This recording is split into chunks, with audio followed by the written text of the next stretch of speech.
पैसे के मामले में हम सब एक बहुत बड़ी गलतफहमी का शिकार हैं। हम समझते हैं कि ये सब ज़हानत, डिग्रियों और फॉर्मूलों का खेल है। लेकिन हकीकत इससे कहीं ज़्यादा गहरी और हैरानकुन है। चलें, इस सफ़र का आगाज़ करते हैं, जो पैसे के बारे में हमारी सोच को हमेशा के लिए बदल देगा।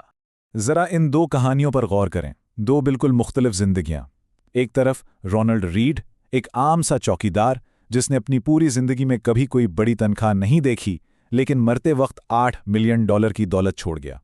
और दूसरी तरफ रिचर्ड फिस्कोन, हार्वर्ड से पढ़ा लिखा, वॉल स्ट्रीट का एक बड़ा एग्जीक्यूटिव जो सब कुछ गंवा बैठा और दिवालिया हो गया। ये हमें साफ साफ बताता है कि माली कामयाबी का ताल्लुक सिर्फ डिग्रियों से नहीं, बल्कि हमारे रवैये से है। अब सवाल ये उठता है कि भला ये कैसे मुमकिन है? क्या कोई सोच सकता है कि एक अनाड़ी आदमी किसी माहिर सर्जन से बेहतर ऑपरेशन कर ले? बिल्कुल नहीं। लेकिन पैसे के मामले में ऐसा हर रोज होता है। तो क्या हम कहानी का सबसे अहम हिस्सा नजरअंदाज कर रहे हैं? क्या कामयाबी का राज कुछ और है? और इसका जवाब मॉर्गन हाउसेल की किताब के इस एक जुमले में छुपा है। असल खेल जहानत का है ही नहीं, असल खेल रवैये का है। आपका पैसे के साथ ताल्लुक, आपका सब्र, आपका खौफ और लालच पर काबू, यही वो चीजें हैं जो आपकी माली तकदीर का फैसला करती हैं। देखिए, हमें सिखाया जाता है कि पैसा फिजिक्स की तरह है, जिसके उसूल और फॉर्मूले होते हैं। लेकिन हकीकत में पैसा फिजिक्स नहीं, नफ्सियात है। ये 2 जमा 2 4 की तरह सीधा नहीं, बल्कि इंसानी जज्बात की तरह पेचीदा है। इस खेल में आपका दिमाग नहीं, बल्कि आपका दिल और आपके जज्बात सबसे बड़े खिलाड़ी हैं।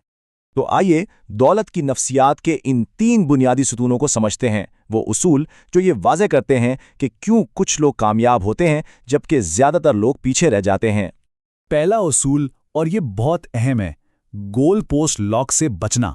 इसका मतलब ये है कि जब हमारी ख्वाहिशात की कोई हद ना हो, जैसे ही हम एक मंजिल पर पहुंचते हैं, हम अगली, उससे बड़ी मंजिल की तरफ भागने लगते हैं। हम कभी ये नहीं सीख पाते कि काफ़ी कितना होता है, और यही ना ख़त्म होने वाली दौड़ हमें तबाही की तरफ ले जाती है। रजत गुप्ता की कहानी इसकी एक तल्ख मिसाल है। वो इंतहाई गुर्बत से उठकर करोड़ों डॉलर के मालिक बने, लेकिन अरबपति बनने की हवस में उन्होंने सब कुछ दांव पर लगा दिया और आखिरकार जेल पहुंच गए। सोचने की बात यह है कि इस चीज़ को पाने का क्या फ़ायदा, जिसकी खातिर आप वो सब कुछ खो दें जो आपके पास पहले से मौजूद हैं। ये जान लेना कि आपके पास काफ़ी है, एक सुपर पावर है। जब इंसान अपनी हुदूद को पहचान लेता है और मुतमईन हो जाता है, तो वो एक पुरसकून और हकीकी मायनों में अमीर ज़िंदगी गुजारता है। असल दौलत इत्मीनान में है। अब आते हैं दूसरे सतून की तरफ, और शायद यह सबसे ताकतवर असूल है, वक्त की ताकत। हम अक्सर बड़े बड़े मुनाफे के पीछे भागते हैं, लेकिन ये भूल जाते हैं कि दौलत बनाने का असल राज सब्र और वक्त में छुपा है। आज बचाया गया एक छोटा सा रुपया भी अगर उससे वक्त दिया जाए, तो मुस्तकबिल में एक बहुत बड़ा दरख्त बन सकता है। ये अदद वाकई दिमाग को हिला देने वाला है। वॉरेन बफेट की तकरीबन तमाम दौलत 99.9%, उनकी 50वीं सालगिरह के बाद बनी। ये सब्र की ताकत का सबसे बड़ा सबूत है। इसका मतलब मेहनत ना करना नहीं, बल्कि मुस्तकिल मिजाजी से डटे रहना है। असल जादू यही है।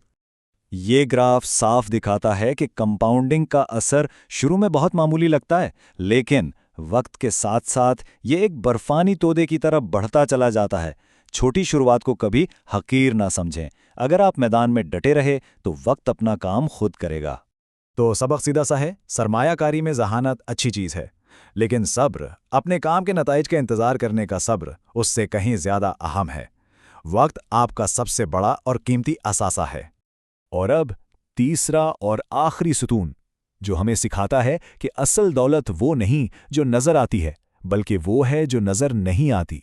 अमीर होना और दौलतमंद होने में ज़मीन आसमान का फ़र्क है। अमीर होना आपकी मौजूदा आमदनी दिखाता है, जैसे महंगी गाड़ी या बड़ा घर जो सबको नज़र आता है। लेकिन दौलतमंद होना वो पैसा है जो आपने खर्च नहीं किया, वो असासे जो छुपे हुए हैं। याद रखें, हर वो शख्स जो महंगी गाड़ी चला रहा है, ज़रूरी नहीं कि वो दौलतमंद हो। हकीकी दौलत खामोश होती है, वो दिखावा नहीं करती।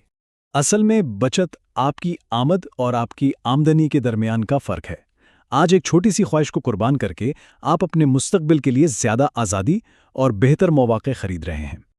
तो ठीक है, हमने ये उसूल तो सीख लिए, लेकिन इन सब का असल मकसद क्या है? पैसे के इस खेल में महारत हासिल करने का हतमी इनाम क्या है? पैसा आखिर है किस लिए? पैसे के मामले में कोई भी सब कुछ नहीं जानता, इसलिए हमेशा गलती की गुंजाइश रखें, गैर मुतवक्का हालात के लिए तैयार रहें, और सबसे अहम बात, कभी भी खेल से बाहर ना हो। बका ही कामयाबी की सबसे बड़ी कुंजी है। ये जुमला दौलत की असल तारीफ बयान करता है। पैसा आपका आका नहीं, बल्कि एक ऐसा जरिया होना चाहिए जो आपको अपनी मर्जी की जिंदगी गुजारने की ताकत दे। असल दौलत चीजें नहीं, बल्कि आज़ादी है। तो आखिर में ये गहरा सवाल, वो कौन सी सबसे कीमती चीज़ है जो पैसा खरीद सकता है? इस सारी जिद्दोजहद का, इस सारी मेहनत का असल फल क्या है? और जवाब हैरान कुन हद तक सादा है। अपने वक्त पर कंट्रोल। सुबह उठकर ये कह सकना कि आज मैं वो कर सकता हूं जो मैं चाहता हूं, यही वो सबसे बड़ा मुनाफा है जो पैसा आपको देता है। और यही वो आज़ादी है जो दौलत का हतमी मकसद है।